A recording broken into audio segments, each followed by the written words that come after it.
Yeah, I think back to me, right?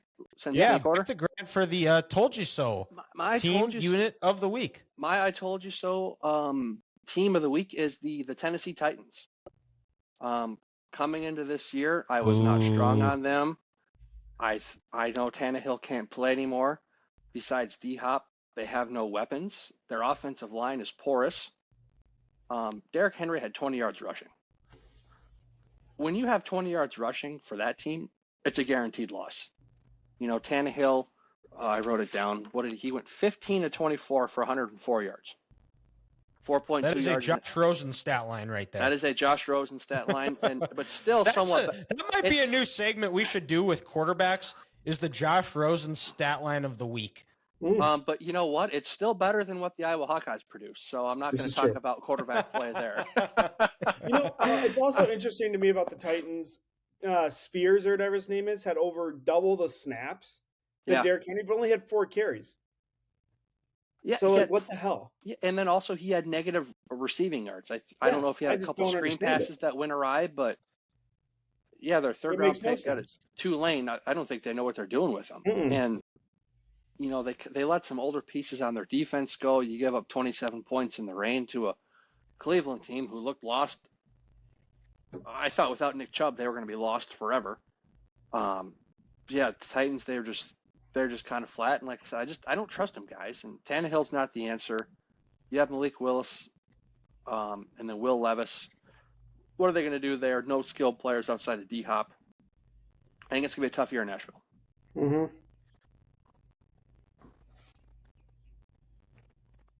Oh, yeah, it's me now. Whoops. Yeah. I was watching part of the Twins game. Told you so. Bengals. I said before the year they're gonna sneak into the playoffs, but it won't be pretty. Exactly what we're seeing so far. Joe Burrow still kind of shaking out that calf a little bit, maybe a little questioning whether he should probably even be playing. But just in general, their offense is not looking good. Defense is saving them right now. But I think eventually, yes, they will get it together a little bit. But right now, I feel like they have a little bit of that hangover coming off the AFC Championship game. Burrow gets hurt. They have just a couple things going against them, but I think they will pick it up here in the next couple weeks. Well, and Ethan, to your point, I looked up the Bengals' schedule today. Their first real opponent, I believe it's October 29th or 28th when they play the Niners. Mm-hmm. They don't play anyone before that. Shut Burrow down for a couple of weeks, and they proved when they won the AFC Championship 2 years ago, you just got to get in the dance. Mm-hmm. And they can win on the road. Because when you got Burrow on the sideline massaging it every single second, he looks at a sink. I mean, they finally got Jamar Chase going, but I'd almost rather sit him for maybe 2 to 3 games than lose him for 8. That's one other thing about them. They can never seem to get both Higgins and Chase going in the same game, which is so weird to me. It's either one goes off, it's one or the other, or vice versa. It's never the same. Yeah. You think in a weird way, who's under Mike Brown or Paul Brown? Do you think he's telling them to sandbag Higgins so they can try to keep him cheap this year? I don't know. Since they know he's a free agent. I would not put it past Mike Brown. No one who has a reputation as one of the cheapest owners in the NFL. It's not you can't deny it, but you also can't dismiss it either. Mm-hmm. And with the Bengals, their O-line has really, really, really struggled as well, too. Which, when you have an injured quarterback, is not a good recipe. Which is, again, I think, especially after you just signed the richest contract in the NFL. And sometimes, guys, I get upset with myself because I always say, hey, you win inside and out. And I said that was my one beef I had with the Bengals this year. And then I go off and I predict them to win the division and Joe Burrow to be MVP. Like, why do I talk out of both sides of my mouth?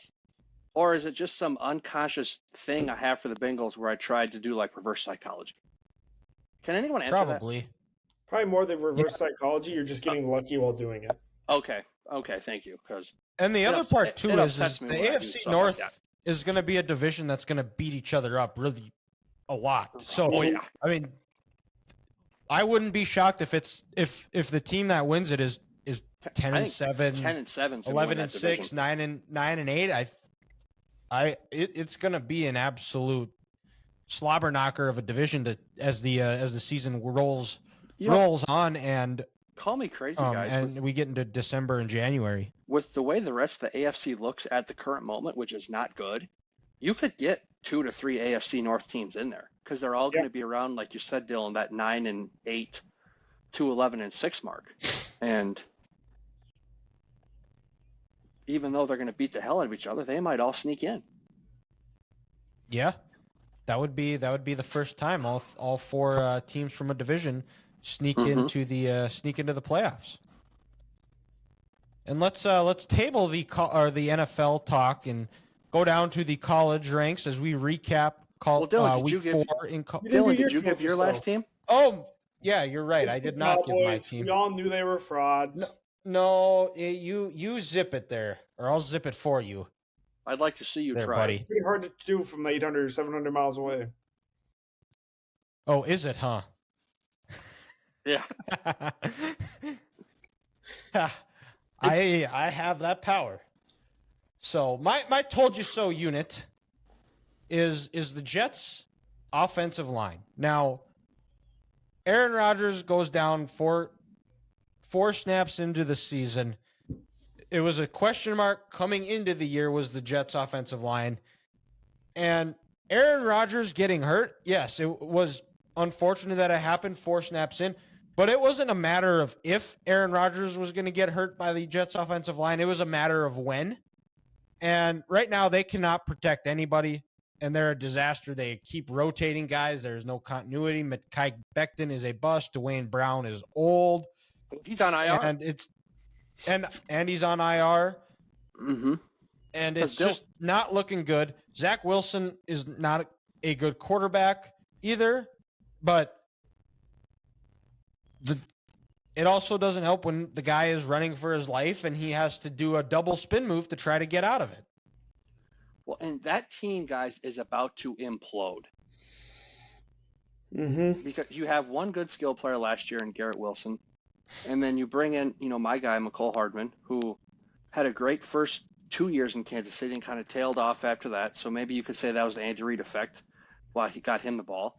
Alan Lazard, I've never thought much of him at Green Bay, and you bring in old washed-up Randall Cobb. That's not going to help you out. Then you bring on Dalvin Cook coming off shoulder surgery, Breece Hall coming off an ACL tear. It's kind of just a recipe for disaster. And not even Dalvin's shoulder injury. Like, his advanced metrics last year were awful. Mm-hmm. Like, people don't they see the name, but they did not look at the stats.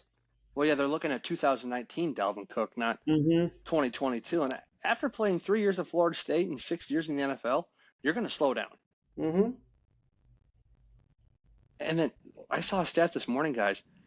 They only have, from their week 1 start offensive line to I think now coming into week 4, one person playing in the same position, and it's McGovern, the center. The right tackle is now at left tackle. The right guard is now at right guard. The right guard went to left guard, and I think they have a new right guard. Or it's something just goofy like that where it's like, oh, my God. Like a jigsaw puzzle. Exactly. And at some point, like I said, that team is going to implode, and Robert Saleh is going to lose his job. And, well, Joe Douglas is known, and the Woody Johnson, known as they aren't afraid to fire guys. They have kind of a short leash for those two positions, and yeah, they could be looking for a new head coach, new GM. Well, and like Ethan and I were talking about this on Monday, how screwed are the Jets, man? They don't have a second round pick next year. If you want to try to get a new quarterback, no team is they're going to ask for a first rounder. You have zero leverage. They're not going to give that. So you're going to have a 41-year-old quarterback coming off an ACL tear. Achilles, I'm sorry. Thank you. You can't possibly draft someone in the first round. They're screwed. I mean, they are going to be bottom sellers in the AFC East for the next 5 years, and fans are going to continue to lose their fake teeth during games. And Romo, that's going to be the best part of Romo's job. Commenting on fans losing their teeth. What if this is setting up for where the Jets they end up cutting bait with cutting bait with Salah. They cut bait with Joe Douglas. And what if this sets up for a trade where the Jets trade Aaron Rodgers to the Vikings and very Brett Favre-esque zero to it? So hold up. So the Vikings are going to not only get older at the quarterback position, they're going to also get someone coming off a ruptured Achilles. Yes. Perfect. Makes all the sense in the world to me. By the laws of the internet. And frankly, anyone who has a brain who works at ESPN thinks that way. So it must be true. Well, I don't know if you work at ESPN. I don't know how much of a brain you have.